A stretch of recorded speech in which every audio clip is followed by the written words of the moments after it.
everybody, it is Angela here. I hope you all are enjoying your workouts so far and or finding your own form of fitness while we are all in sequestration. So today, Tuesday, we are going to do some upper body movements with our hands in the push press variation, as well as some hinge pattern movements with the deadlift.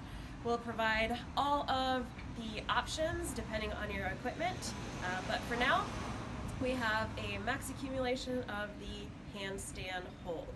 All right, so the first thing that we are going to do to get into that handstand hold, we have 3 variations with all of them focusing on pulling your chest down, tucking your hips under, and having a nice active shoulder through that movement. So the first option you have is a wall walk.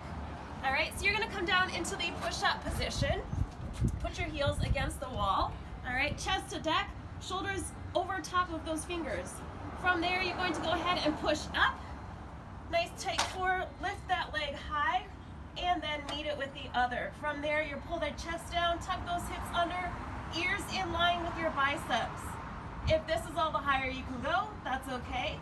Try and hold it for a maximum amount of 3 minutes. If you need to come down, that's fine. Watch the clock, reset, and then come back on up and hold it for your max amount of time. Again, accumulating to that 3-minute mark, all right? The alternative then is to come back up all the way, walking your feet up to the ceiling so that your hands inch towards the wall and your nose gets close to it. Same nice tight hollow body, pull that chest down, tuck those hips under, active shoulder. Again, hold that for as long as you can, as safe as you can, and walk yourself back down if you miss out on that full 3-minute mark. All right? From there, your option then to scale up. From there, your option to scale up is then to kick up into that position. So you'll put your hands down about 6 inches away from the wall. Send your feet up to the ceiling, pull that chest down, tuck those hips under, ears in line with your biceps. Look straight forward. Avoid that arch looking at the ground. It's not going anywhere. All right? So in terms of the actual workout itself, you have 10 rounds of 1 minute and 30 seconds of work, followed by 30 seconds of rest. Of the following 3 movements, the first one being 10 push press, followed by 15 deadlifts, and then max push-ups in the remaining time. So again, if you finish your 10 push-ups and 15 deadlifts in 30 seconds, then you have a full minute to complete as many push-ups as possible, and that's your score in sugar WOD. All right, so as far as movement is concerned, with those push press, you are going to grab whichever implement you have at the house, all right?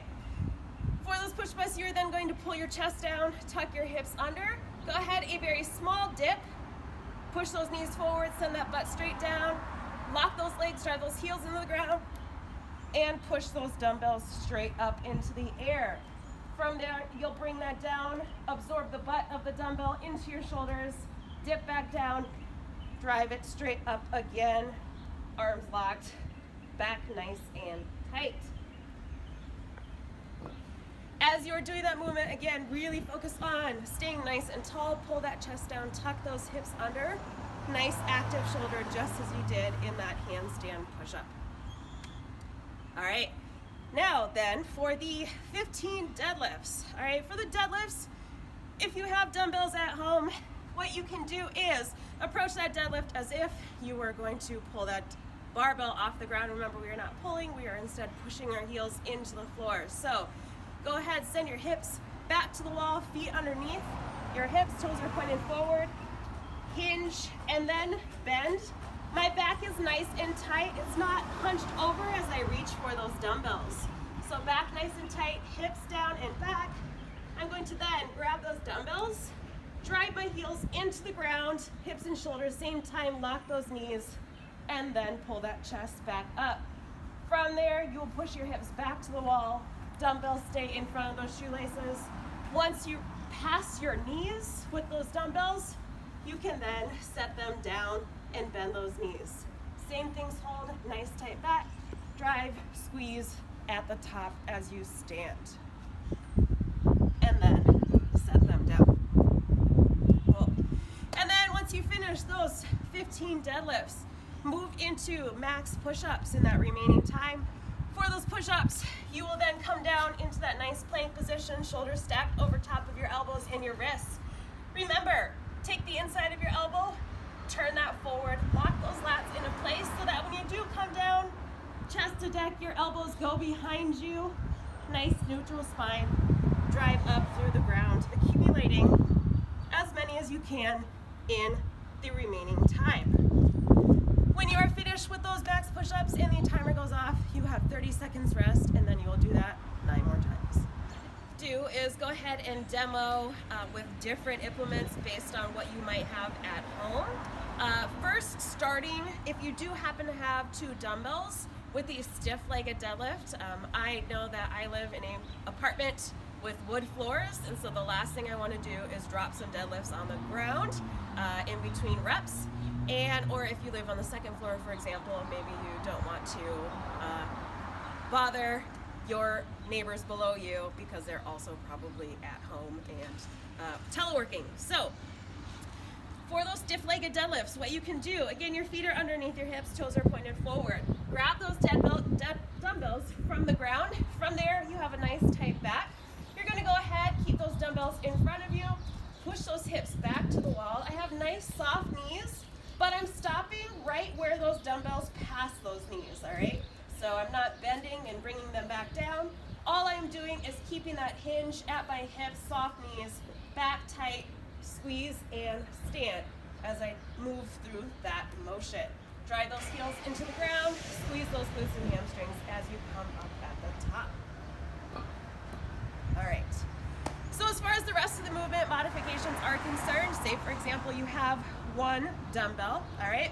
With that 1 dumbbell, the first 10 push presses, you will do 5 on each arm, all right? Butt of the dumbbell is resting on the top of your shoulder. From there, you're going to keep that back tight. Think shoulders square. We are not launching from either side, all right? So I'm gonna go ahead, dip drive, push that dumbbell up, arm locked straight through, bring it back down, dip drive, press up and through, all right? You will then switch 5 on the other arm. If you're going to continue through with that 1 dumbbell for those deadlifts, you can use a single dumbbell to complete those stiff-legged deadlifts in particular. Same back tight, same shoulders rolled back. Squeeze those glutes and hamstrings as you come up. You can also switch to single leg deadlifts. For these, you're going to keep your back nice and tall, and you're going to have your opposite foot on the ground as you would in the book. You're going to have your opposite foot on the ground as you of the dumbbell. You're going to have the deadlift in one hand and have your opposite foot on the ground. Shift your weight to that foot that's on the ground. From there, shoulders square. Keep your hips square, facing the ground. Send that dumbbell down, lifting that back leg up and ideally parallel to the ground. From there, I squeeze those glutes and hamstrings and pull that deadlift back up. All right, one more time. Hinging at the hip, keeping that chest up, hips square to the ground, shoulders square to the ground, lift that back leg, give that leg a good squeeze, and stand. All right? And then, of course, your max push-ups. Push-up variations also include coming down into your knees, all right? So you'll be down, and you'll go ahead, come down onto your knees, lift your toes, hips in line with your knees and your shoulders. From there, same things apply. Drive those elbows back behind you. Push your palms through the ground. That's it for that. All right, cool. So we also have a few more options in terms of implements, including some water jugs, a band, and a plate. So for those water jugs, you can take 2 gallon-sized jugs that are full. All right, from there, cradle it so that the water jug is calm, wrap those hands around. Same things apply in those push press. Back nice and tight, get those elbows down and underneath that water jug. From there, dip, drive up, press up, squeeze, and stand. For those deadlifts, go ahead, push those push those water jugs down, back tight, hips to the wall, squeeze, and stand. I highly recommend a twist top, or if the jug is new, it works to your benefit, so that way, if too much pressure, you don't end up popping the top and water all over. Cool. All right. From there, then we also have a band. If you do not have a heavier dumbbell or would like a lighter resistance, for those bands, we'll set up very much like you do in that band hamstring series. So your feet are underneath your hips, toes are pointed forward. Go ahead, take that band, get into it like a squat in that good front rack position. From there, what I'm gonna do is I'm going to dip, tuck that chin back so that band comes around my head, drive it up, press it up, arms locked up overhead.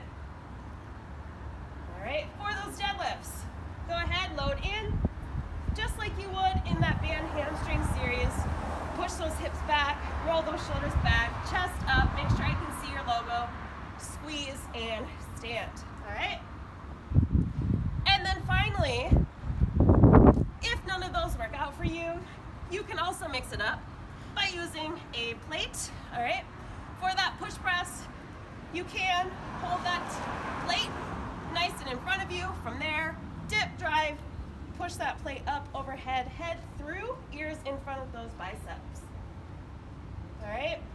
For then those deadlifts, go ahead, hug that plate, activate those lats, keeps that back nice and tight, send those hips back to the wall, squeeze those glutes and hamstrings.